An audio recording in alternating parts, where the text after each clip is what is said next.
Okay, let's start with a question. Could the single most mundane 5-minute task you do every morning, The very first thing. the absolute first thing you do, could that actually be the catalyst for, success, resilience, and transforming your entire approach to life? It sounds like a massive oversimplification, doesn't it? Yeah, it really does. But that counterintuitive idea is really the foundational premise of the source material we're diving into today. We are doing a deep dive into Admiral William H. McRaven's book, Make Your Bed. And this is, well, it's not just a basic self-help guide. No, not at all. This resource really distills the most essential life lessons he learned over decades as a U.S. Navy SEAL. It's all based on 10 core ideas he shared in that famous commencement speech he gave. And what makes this so unique is the context. I mean, the sheer rigor of it. This isn't abstract psychological theory. It's drawn from, the battlefield, from extreme physical and mental conditioning. So our mission today is to get past that simple title and really extract the profound lessons about discipline, courage, and mental toughness. And if we had to boil the entire philosophy of the book down to just one sentence, I mean, the Admiral gives it to us himself. This is the phrase that connects everything. It is the ultimate principle. Yeah. If you can't do the small things right, you'll never do the big things right. That's the guiding light, that simple logic that connects, your morning routine directly to huge life achievements. Exactly. So let's start there with the central symbol, the perfectly made bed. We're talking about the symbolism of discipline. Why that specific task? Why not, say, checking your email right away or something? Well, because the made bed is immediate. It's visible. And it's a task of pure, kind of small-scale discipline that you do before anything else has a chance to corrupt your focus. Before the world gets in. Right. McRaven frames this as winning the first battle of the day. And the book points to 3 instant, powerful effects this habit creates. Okay, so the first one seems pretty obvious. It's that sense of accomplishment. We've completed a task. But that feeling, it usually lasts for about 90 seconds. How does that translate into energy for the rest of the day? And that's where the second effect comes in. Momentum. By completing that task, you're signaling to your subconscious that you are someone who gets things done. It creates this subtle inertia.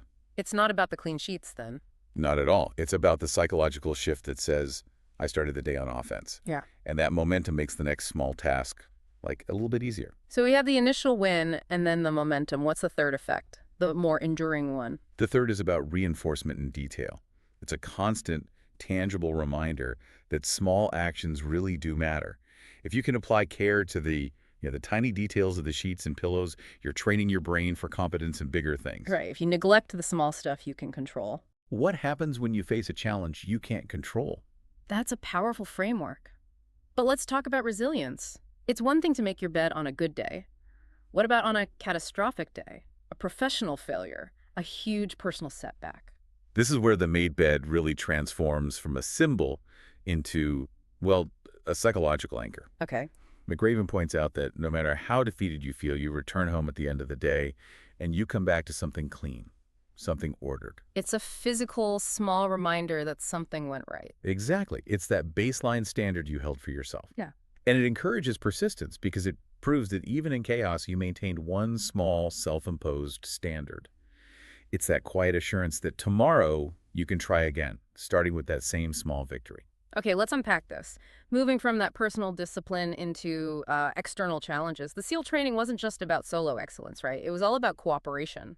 It was, absolutely. If there's one thing this deep dive teaches about professional life, it's key lesson 2. You can't succeed alone. McRaven highlights the absolute necessity of interdependence and trust. And he has those stories about the inflatable boat, the IBS training. Yeah, where the entire team had to work in perfect sync or they'd fail instantly. And the consequence wasn't just a bad grade, it was failure and punishment for the whole team. Precisely. And that translates directly to any high-stakes environment. You could be individually disciplined, but if you can't trust the person next to you, the mission or the project is going to fail. But the reality of that training and of life is that sometimes, even with perfect discipline and perfect teamwork, you still run into unfairness. Which brings us to key lesson 3. Life is not fair, move forward anyway. This is one of the harsher truths in the source material, and it's so essential. McRaven saw trainees who were gifted tough fail, not because they lacked skill, but because of random chance, an injury, a misstep in a chaotic moment. It's the ultimate argument against that self-help idea that if you just try hard enough, you'll always win. It is. And the lesson is how you process that unfairness. The book teaches that you have to acknowledge it, but you can't let it paralyze you. Complaining just wastes energy. You adapt and keep moving. Exactly. The question isn't, why me? It has to be, what do I do next? That mindset flows right into the fourth key lesson. Failure makes you stronger. And this is tied to the concept of the circus. Ah, the circus. For listeners who don't know, what exactly was the circus? The circus was hours of extra, just brutal physical punishment, rolling in the mud, hundreds of push-ups, all for failing a task, or even for something like having a wrinkle in your uniform. So it was pure punishment. It seemed like it. But McRaven realized its true function wasn't just punishment, it was preparation. It forced the trainees to learn to operate under maximum duress when they were exhausted. So if you see failure as the end, you quit. But if you see it as necessary training, as preparation for growth, you find the strength to get up and keep going. That's the crucial aha moment here. A setback is just an unscheduled, intense training session to get you ready for the next big challenge. You're being strengthened by the hardship. Exactly. If you're preparing for something truly difficult, you have to practice failing. You need to practice being exhausted and still executing. That shift in perspective is just, it's invaluable. Here's where it gets really interesting. Focusing on mental fortitude. We've covered discipline and setbacks, but the next lessons are about inner choice, courage and persistence. The idea of courage can feel so abstract. Right, like it's only for grand, heroic acts. But McRaven makes it extremely practical. Key lesson 5 is courage is a daily choice. It's not just about facing enemy fire. It's about the small decisions you make every single day. So what does that look like? Daily courage. It means standing up to fear, to challenges, and maybe most importantly, standing up to injustice, especially when you're the only one. So it takes courage to admit you were wrong in a meeting.